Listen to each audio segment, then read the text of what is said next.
Don't forget to subscribe. 1. Ostrich. When talking about Sahara birds, it's impossible not to mention the ostrich. The ostrich is the world's largest bird. It can be over 2.5 meters tall and weigh between 70 and 150 kilograms. Its eggs are also very heavy, around 2 kilograms each.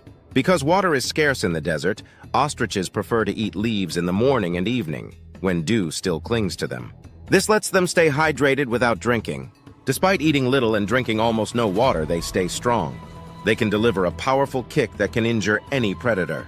Their muscular legs let them run up to 70 kilometers per h. Although they cannot fly, their speed more than makes up for it. Ostriches also have long, flexible necks that they can turn